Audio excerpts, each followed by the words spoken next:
Mutton খাবে?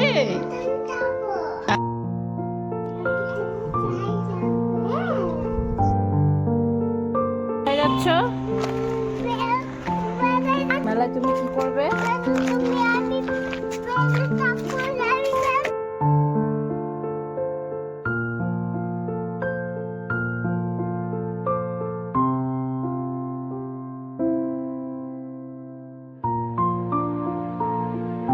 Hi everyone, কেমন আছো তোমরা সবাই? আমরা বিন্দাস আছি, চলে এসেছি আবারও আরেকটা ঝলমলে ভিডিও নিয়ে। আর বলো না, আজ সকাল সকাল ছেলেটার মুডটা না ভীষণ অফ হয়েছিল। বাবা একটু সামলানোর চেষ্টা করেছিল, তবে বাবা হাল ছেড়ে দিয়েছে। ওকে একটু সামলে ব্রেকফাস্ট খাইয়ে দিয়েছি, আমাদেরও ব্রেকফাস্ট এর মধ্যে কমপ্লিট হয়ে গেছে। চলে এসেছি কিচেনে। রবিবারের বাজার, রবিবারে আবার আমাদের মাটন বা চিকেন কিছু হতেই হবে। তো আজকে রবিবারের মেনুতে আমাদের হয়েছে মাটন। তবে আজকের মাটনটা ঠিক মাটন কষা হয়নি, একটু গাঢ় গ্রেভি করে ঝোল মতো করেছে। যদিও মাটনটা ঠান্ডা হওয়ার পর ঝোল অনেকটাই বসে গেছিল, মানে অনেকটাই গাঢ় হয়ে গেছিল। মাংসটা আবার আলাদা করে বাটিতে তুলে রেখেছি, আগামীকাল হাজবেন্ডকে লাঞ্চে প্যাক করে দেব বলে।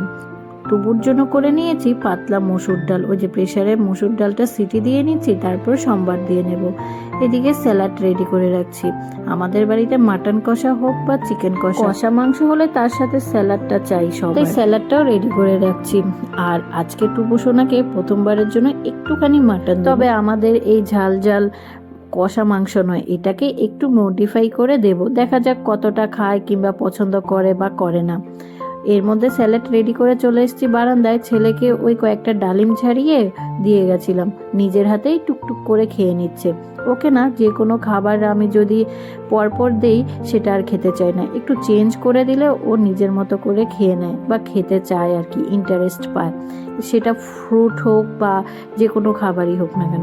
তাই ওকে আমি সবসময় একই ধরনের ফ্রুট বা লাঞ্চ বা ডিনার খাওয়াই না, একটু চেঞ্জ করে করে খাওয়ানোর চেষ্টা করি। প্রথম ওকে নিজের হাতে খেতে দিতাম না, বড্ড ছড়াতো।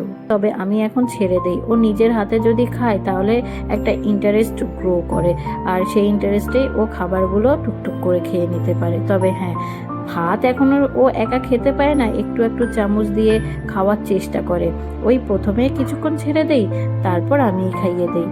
আজকাল যে টুবু সোনার মাথায় কখন কি ভূত চাপে আমি বুঝতে পারি না, ওই জানে আর ভগবান জানে।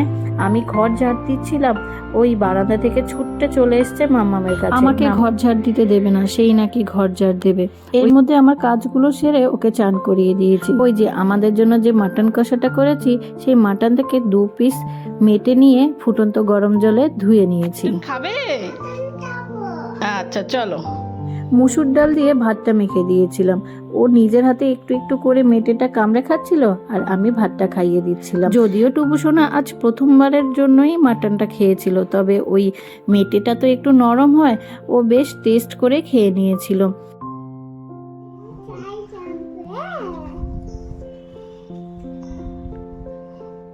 কি বলছো টুবু? আমি ছেলেকে 1টা নাগাদ খাইয়ে ঘুম পাড়িয়ে দিয়েছিলাম। হাজবেন্ড আর বাবার আগে খাওয়া হয়ে গেছিল, দেন আমি আর মা খেয়ে উঠেছি। এদিকে এসে দেখি ছেলে বাবা মিলে খুনসুটি শুরু করে দিয়েছে, এর মধ্যে ঘুম থেকে উঠে পড়েছে সে। এখন আবার তোমাদের সাথে দেখা হচ্ছে সেই বিকেলবেলা। যাচ্ছ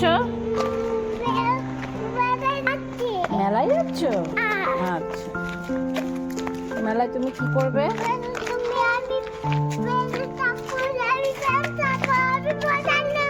ললিপপ খাবে? দুপুরবেলা খাওয়া দাওয়া শেষ করে গেছিলাম রেস্ট নেব বলে। বাপ ছেলেতে মিলে যা খুনসুটি শুরু করে দিয়েছিল, আমার রেস্ট নেওয়া হয়ে গেছে। তাই আর কি, যখনই ছেলেকে বলেছিলাম চলো বাবা আজকে তোমায় বেরু নিয়ে যাব মেলায়, ছেলের সে কি আনন্দ, সত্যি সেই আনন্দটা দেখার মতো ছিল। সন্ধে দিয়ে টুবু সোনাকে সন্ধে টিফিন খাইয়ে দিয়েছিলাম, ওকে নিয়ে চলে গেছিলাম মেলায় 3 জনে। মেলাটা ছিল আমাদের পাড়ার ক্লাবের মন্দিরে। প্রতি বছরই এই মেলাটা হয়।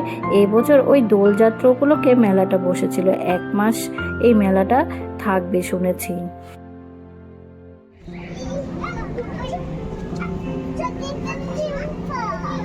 কোনটা? গিটার? গিটার নেবে? আচ্ছা।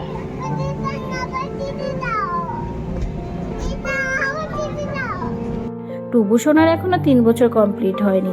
ওই আধো আধো গলায়, মানে স্পষ্টভাবে ক্লিয়ারভাবে যদিও কথা বলতে পারে না, তবে ওই যা বলতে পারে সেভাবেই মাম্মামকে বোঝানোর চেষ্টা করছিল সে গিটার নেবে। কিছুক্ষণ বায়না করেছিল। গিটারগুলো যদিও ভালো লাগেনি তাই আমি নেইনি, তবে কিছু ওই অন্য খেলনা কিনে দিয়েছিলাম। যেহেতু ওর এখনও 3 বছর বয়স হয়নি তাই কোনো ধরনের রাইডে ও এখনও চড়তে পারে না। দিয়েছিলাম, ও 2-1বার ট্রাই করেছিল, ভীষণ ভয় পাচ্ছিল, বড্ড ভয় পেয়ে গেছে, তাই আর কি নেমে গেছে। এই যে হাতে একটা রেলগাড়ি পেয়েছে, সেই রেলগাড়ি নিয়ে মেলায় ঘুরেছে। আসলে ওর হাত কাউকেই ধরতে দিচ্ছে না, পাছে ওর রেলগাড়িটা পড়ে যায়। মেলায় সেদিন খুব একটা ভিড় হয়নি তাই আর কি ছেড়ে দিয়েছিলাম। ও হাঁটা চলা করছিল, বেশ আনন্দ পাচ্ছিল। মেলায় যাওয়ার পর টুবু সোনা এত আনন্দ পেয়েছিল, এত খুশি হয়েছিল, ওর এক্সাইটমেন্ট বেড়ে গেছিল। ও যে কি করবে কিছুই বুঝে উঠতে পারছিল না। গাড়িটা মাম্মামের কাছে দেবে নাকি বাপির কাছে দেবে। ওই যে রাইডগুলোতে একটু তুলেছিলাম, চড়াইনি, ও ভয় পাচ্ছিল। একটু ঘোড়ায় একটু এরোপ্লেনে চড়েছিল, মানে আমি বসে গিয়েছিলাম, ওই তাতেই ও একটু একটু ভয় পাচ্ছিল। আসলে ওর বয়সটা তো এখনও 3 বছর কমপ্লিট হয়নি। এই সব রাইডগুলো না 3 বছরের বাচ্চার জন্য, মানে 3 বছরের পরে বাচ্চাদের অ্যালাউ করে। তো আমি জাস্ট একটু বসিয়ে দেখছিলাম ও পারে কিনা। ওই রাইডগুলোতে একটু বসিয়ে আমি কয়েকটা টুকিটাকি জিনিস দেখে নিচ্ছিলাম, তবে না কিনিনি। টুবু সোনা তো বড্ড চঞ্চল, মাম্মামকে কিছু স্থির হয়ে দেখতেই দিচ্ছিল না। বাড়ির কাছে মেলা, যখন খুশি তখন চলে যেতে পারবো, তাই আর কি কিছু মন দিয়ে দেখিও নি, কিনেও নি, আর কিছু খাওয়া দাওয়া করে নি। বাড়ির সামনেই মেলা, তাই যখন খুশি তখনই চলে যেতে পারবো। মেলায় গিয়ে আমি ফুচকা বা ঘুগনি বা পাপড়ি চাট এগুলো খাবোই, যেহেতু তাই এসব খাবার টুবুকে অ্যালাউ করা যাবে না, তাই আর কি খাবারের দোকানের সামনেই যাইনি।